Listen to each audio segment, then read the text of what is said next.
ਰਾਣੀ ਸਾਹਿਬ ਕੌਰ ਪੰਜਾਬ ਦੇ ਇਤਿਹਾਸ ਵਿੱਚ ਉਹ ਬਹਾਦਰ ਸ਼ੇਰਨੀ ਹੈ ਜਿਸ ਨੇ ਬਹੁਤ ਮੁਸ਼ਕਲ ਸਮੇਂ ਪੰਜਾਬ ਦੀ ਰਿਆਸਤ ਪਟਿਆਲਾ ਨੂੰ ਦੁਸ਼ਮਣਾਂ ਦੇ ਹੱਥੋਂ ਬਚਾਇਆ।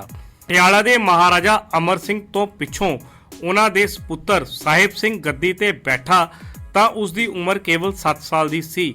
ਸਿੱਟੇ ਵਜੋਂ ਰਿਆਸਤ ਦੀ ਵਾਗਡੋਰ ਇੱਕ ਤੋਂ ਬਾਅਦ ਇੱਕ ਬੜੇ ਚਲਾਕ, ਧੋਖੇਬਾਜ਼ ਅਤੇ ਲੂਣ ਹਰਾਮ ਵਜ਼ੀਰਾਂ ਦੇ ਹੱਥ ਆਉਂਦੀ ਰਹੀ, ਜਿਸ ਕਾਰਨ ਰਿਆਸਤ ਦੀ ਹਾਲਾਤ ਦਿਨੋਂ ਦਿਨ ਨਿਗਰਦੇ ਗਏ। ਮਹਾਰਾਜਾ ਅਮਰ ਸਿੰਘ ਦੀ ਵੱਡੀ ਸੁਪੁੱਤਰੀ ਬੀਬੀ ਸਾਹਿਬ ਕੌਰ ਫਤਿਹਗੜ੍ਹ ਦੇ ਸਰਦਾਰ ਜੈਮਲ ਸਿੰਘ ਨਾਲ ਵਿਆਹੀ ਹੋਈ ਸੀ। ਰਾਣੀ ਸਾਹਿਬ ਕੌਰ ਨੇ ਆਪਣੇ ਪੇਕਿਆਂ ਦੇ ਰਿਆਸਤ ਦਾ ਜਦੋਂ ਇਹ ਹਾਲ ਸੁਣਿਆ ਤਾਂ ਉਸ ਦਾ ਦਿਲ ਕੰਬ ਉੱਠਿਆ। ਇੱਕ ਚੰਗੇ ਪ੍ਰਬੰਧਕ ਵਾਲੇ ਸਾਰੇ ਗੁਣ ਸਨ ਤੇ ਇਸ ਦੇ ਨਾਲ ਦੇਸ਼ ਪ੍ਰਤੀ ਪ੍ਰੇਮ ਵੀ ਕੁੱਟ-ਕੁੱਟ ਕੇ ਭਰਿਆ ਹੋਇਆ ਸੀ। ਪਟਿਆਲੇ ਨਾਲ ਇੱਕ ਤਾਂ ਪੇਕਿਆਂ ਦਾ ਰਿਸ਼ਤੇ ਕਾਰਨ ਮੋਹ, ਦੂਜਾ ਕੰਮ ਦੀ ਰਿਆਸਤ ਅਤੇ ਤੀਜਾ ਸਾਹਿਬ ਸਿੰਘ ਨਾਲ ਭੈਣ ਦਾ ਪਿਆਰ।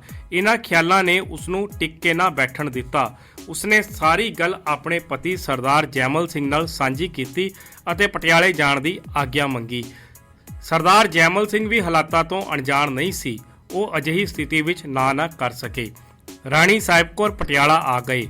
ਉਸਨੇ ਰਿਆਸਤ ਤੇ ਅਮੀਰ ਵਜ਼ੀਰਾਂ, ਦਰਬਾਰੀਆਂ, ਸਰਦਾਰਾਂ ਨੂੰ ਇਕੱਠਿਆਂ ਕੀਤਾ, ਰਿਆਸਤ ਦੀ ਸਾਰੀ ਹਾਲਤ ਦੱਸੀ ਅਤੇ ਪ੍ਰਬੰਧ ਦੀ ਵਾਗਡੋਰ ਆਪਣੇ ਹੱਥ ਵਿੱਚ ਲੈ ਲਈ। ਹਰ ਇੱਕ ਮਹਿਕਮੇ ਦੀ ਦੇਖਭਾਲ ਆਪਣੀ ਨਿਗਰਾਨੀ ਹੇਠ ਕਰਨੀ ਸ਼ੁਰੂ ਕਰ ਦਿੱਤੀ।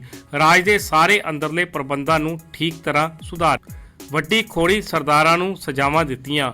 2 ਸਾਲ ਦੀ ਕਠਿਨ ਮਿਹਨਤ ਦੇ ਪਿੱਛੋਂ ਬੀਬੀ ਸਾਹਿਬ ਕੌਰ ਦੀ ਅਕਲਮੰਦੀ ਅਤੇ ਬਹਾਦਰੀ ਨਾਲ ਰਿਆਸਤ ਦੇ ਸਾਰੇ ਪ੍ਰਬੰਧ ਠੀਕ ਹੋ ਗਏ। ਪਰ ਇਸ ਸਮੇਂ ਜੀਂਦ ਦੀ ਰਿਆਸਤ ਉੱਤੇ ਅੰਗਰੇਜ਼ ਅਫਸਰ ਟਾਮਸਨ ਨੇ ਹਮਲਾ ਕਰ ਦਿੱਤਾ। ਭਾਵੇਂ ਜੀਂਦ ਦੇ ਮਹਾਰਾਜੇ ਦੀ ਫੌਜ ਨੇ ਮੁਕਾਬਲਾ ਤਾਂ ਬਹੁਤ ਕੀਤਾ, ਪਰ ਟਾਮਸਨ ਦੀ ਫੌਜ ਦੀ ਗਿਣਤੀ ਵਿੱਚ ਜ਼ਿਆਦਾ ਸੀ ਤੇ ਸਿੱਖੀ ਹੋਈ ਵੀ ਸੀ। ਬੀਬੀ ਸਾਹਿਬ ਕੌਰ ਨੂੰ ਜਦੋਂ ਸਿੱਖ ਰਿਆਸਤ ਜੀਂਦ ਦੇ ਹੱਥੋਂ ਖੁੱਸ ਜਾਣ ਦੀ ਖਬਰ ਮਿਲੀ ਤਾਂ ਉਸ ਦਾ ਖੂਨ ਖੋਲ ਉੱਠਿਆ।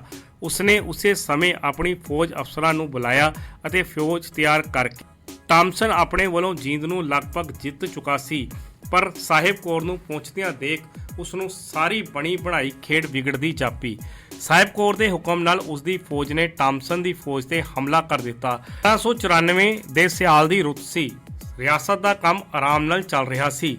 ਫਿਰ ਇੱਕ ਦਿਨ ਹਰਕਾਰਾ ਰਾਜ ਮਹਿਲ ਆਇਆ। ਉਸਨੇ ਰਾਣੀ ਸਾਹਿਬ ਕੌਰ ਨੂੰ ਦੱਸਿਆ ਕਿ ਅੰਟਾ ਰਾਓ ਮਰਹੱਟੇ ਦਾ ਖਿਆਲ ਪਟਿਆਲੇ ਉੱਤੇ ਅਚਨਚੇਤ ਹਮਲਾ ਕਰਨ ਦਾ ਹੈ ਅਤੇ ਉਹ ਰਿਆਸਤ ਪਟਿਆਲਾ ਵੱਲ ਵੱਧਦੇ ਆ ਰਹੇ ਹਨ। ਬੀਬੀ ਸਾਹਿਬ ਕੌਰ ਦਾ ਖੂਨ ਉਬਾਲੇ ਖਾਣ ਲੱਗਾ। ਉਸਨੇ ਇੱਕ ਸ਼ਾਹੀ ਦਰਬਾਰ ਲਗਾਇਆ, ਸਾਰੀ ਗੱਲ ਸਰਦਾਰਾਂ ਅਤੇ ਦਰਬਾਰੀਆਂ ਨਾਲ ਕੀਤੀ ਅਤੇ ਦਰਬਾਰੀਆਂ ਦਾ ਧਿਆਨ ਆਪਣੇ ਵੱਲ ਕਰਦਿਆਂ ਫਰਮਾਇਆ, ਰਿਆਸਤ ਪਟਿਆਲਾ ਨੂੰ ਵੇਖ ਕੇ ਉਹਨਾਂ ਦੇ ਮੂੰਹ ਵਿੱਚ ਪਾਣੀ ਭਰ ਆਇਆ ਹੈ। ਇਹੋ ਕਾਰਨ ਹੈ ਕਿ ਉਹ ਨਿਤ ਨਵੇਂ ਸੂਰਜ ਪਟਿਆਲੇ ਵੱਲ ਵੱਧਦੇ ਆ ਰਹੇ ਹਨ। ਉਹਨਾਂ ਦੀ ਇਹ ਮਰਜ਼ੀ ਹੈ ਕਿ ਇੱਥੋਂ ਸਾਰਾ ਮਾਲ ਅਸਾਬ ਕਾਬੂ ਕਰ ਲੈਣ, ਸਾਡੀ ਸੁਤੰਤਰਤਾ ਖੋਹ ਲੈਣ ਅਤੇ ਰਿਆਸਤ ਨੂੰ ਗੁਲਾਮੀ ਦੀਆਂ ਜੰਜੀਰਾਂ ਵਿੱਚ ਜਕੜ ਦਿੱਤਾ ਜਾਵੇ। ਜੇ ਤੁਸੀਂ ਆਪਣੀ ਇੱਜ਼ਤ ਬਚਾਉਣਾ ਚਾਹੁੰਦੇ ਹੋ ਤਾਂ ਤੁਹਾਨੂੰ ਇਸ ਦਾ ਮੁੱਲ ਕੁਰਬਾਨੀ ਦੀ ਸ਼ਕਲ ਵਿੱਚ ਦੇਣਾ ਪਵੇਗਾ। ਆਓ ਇਕੱਠੇ ਹੋ ਕੇ ਆਪਣੀ ਇੱਜ਼ਤ ਅਤੇ ਕੌਮ ਦੀ ਇੱਜ਼ਤ ਲਈ ਧਰਮ ਯੁੱਧ ਵਿੱਚ ਜੂਝੀਏ। ਇਸ ਸਮੇਂ ਮੇਰਾ ਅਤੇ ਤੁਹਾਡਾ ਸਭ ਦਾ ਇਮਤਿਹਾਨ ਦਾ ਵਕਤ ਹੈ। ਸਾਹਿਬ ਕੌਰ ਦਾ ਲੰਬਾ ਭਾਸ਼ਣ ਸੁਣ ਕੇ ਦਰਬਾਰੀਆਂ ਦਾ ਖੂਨ ਖੋਲ ਉੱਠਿਆ। ਦੇਸ਼ ਪਿਆਰ ਦੇ ਵਲਵਲੇ ਜਾਗ ਉੱਠੇ ਅਤੇ ਉਹ ਸਭ ਜੰਗ ਲਈ ਤਿਆਰ ਹੋ ਗਏ।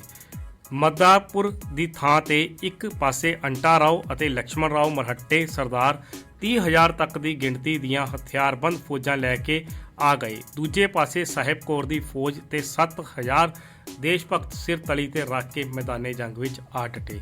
ਤਲਵਾਰਾਂ ਮਿਆਨਾਂ ਵਿੱਚੋਂ ਕੱਢਣ ਤੋਂ ਪਹਿਲਾਂ ਸਾਹਿਬ ਕੌਰ ਨੇ ਮਰਹੱਟੇ ਸਰਦਾਰਾਂ ਵੱਲ ਹਰਕਾਰਾ ਭੇਜ ਕੇ ਇੱਕ ਸੁਨੇਹਾ ਦਿੱਤਾ ਜੋ ਇਸ ਤਰ੍ਹਾਂ ਸੀ, ਪਟਿਆਲਾ ਇੱਕ ਸਿੱਖ ਰਿਆਸਤ ਹੈ ਜਿਸ ਦੀ ਇੱਜ਼ਤ ਅਤੇ ਕੌਮ ਦੀ ਅਣਖ ਇਸ ਗੱਲ ਦੀ ਆਗਿਆ ਨਹੀਂ ਦੇ ਸਕਦੀ ਕਿ ਬਿਨਾਂ ਕਿਸੇ ਕਾਰਨ ਉਸ ਦੀ ਪ੍ਰਜਾ ਨੂੰ ਤੰਗ ਕੀਤਾ ਜਾਵੇ, ਨਾ ਲੁੱਟਿਆ ਪੁੱਟਿਆ ਜਾਵੇ ਅਤੇ ਅਸੀਂ ਚੁੱਪਚਾਪ ਬੈਠੇ ਰਹੀਏ।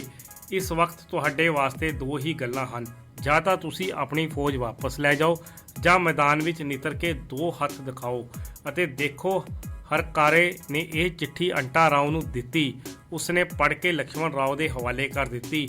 ਉਹਨਾਂ ਦੋਵਾਂ ਨੂੰ ਪਹਿਲਾਂ ਵਾਂਗ ਨਾਨੂ ਮਲ ਦੇ ਦਿਵਾਏ ਭਰੋਸਿਆਂ ਤੇ ਹੀ ਯਕੀਨ ਸੀ। ਉਹਨਾਂ ਨੇ ਸੋਚਿਆ ਕਿ ਆਖਰ ਰਿਆਸਤ ਦੀ ਪ੍ਰਬੰਧਕ ਇੱਕ ਇਸਤਰੀ ਹੀ ਹੈ, ਉਹ ਸਾਡੀ ਇੰਨੀ ਫੌਜ ਦਾ ਕਿੱਥੋਂ ਮੁਕਾਬਲਾ ਕਰ ਸਕਦੀ ਹੈ।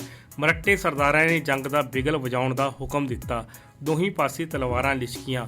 ਤੀਰਾਂ ਦਾ ਤੀਰ ਨਾਲ, ਤਲਵਾਰਾਂ ਦਾ ਤਲਵਾਰ ਨਾਲ, ਸਲਵਾਰਾਂ ਦਾ ਸਲਵਾਰਾਂ ਨਾਲ ਮੁਕਾਬਲਾ ਹੋਇਆ। ਤੀਜੇ ਪਹਿਰ ਤੱਕ ਬਹੁਤ ਭਿਆਨਕ ਹਾਲਾਤ ਹੋ ਗਏ।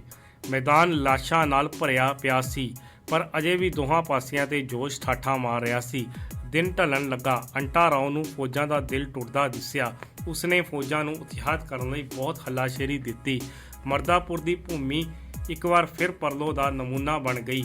ਇੱਕ ਪਾਸੇ ਮਰਹੱਟੇ ਆਪਣੇ ਨਾਮ ਦੀ ਲਾਜ ਰੱਖਣ ਲਈ ਮਰ ਕੇ ਵੀ ਪਿੱਛੇ ਨਾ ਹਟਣ ਦਾ ਪ੍ਰਣ ਕਰੀ ਬੈਠੇ ਸਨ। ਦੂਜੇ ਪਾਸੇ ਸਰਦਾਰ ਆਪਣੀ ਕੌਮ ਦੀ ਆਨ ਅਤੇ ਸ਼ਾਨ ਕਾਇਮ ਰੱਖਣ ਲਈ ਸਿਰ ਤਲੀ ਤੇ ਰੱਖ ਕੇ ਲੜ ਰਹੇ ਸਨ। ਚਾਰੇ ਪਾਸੇ ਲੋਥਾਂ ਹੀ ਲੋਥਾਂ ਸਨ। ਦੋਹਾਂ ਧਿਰਾਂ ਦੀ ਸਿਰਧੜ ਦੀ ਬਾਜੀ ਲੱਗੀ ਹੋਈ ਸੀ। ਆਖਰ ਸ਼ਾਮ ਹੋਣ ਤੇ ਲੜਾਈ ਮੱਠੀ ਪੈ ਗਈ। ਸਾਹਿਬ ਕੌਰ ਨੇ ਸਰਦਾਰਾਂ ਨਾਲ ਸਲਾਹ ਕੀਤੀ ਕਿ ਇੱਕ ਰਾਤ ਦੱਸਿਆ ਕਿ ਹੁਣ ਵੈਰੀ ਥੱਕੇ ਟੁੱਟੇ ਹਨ।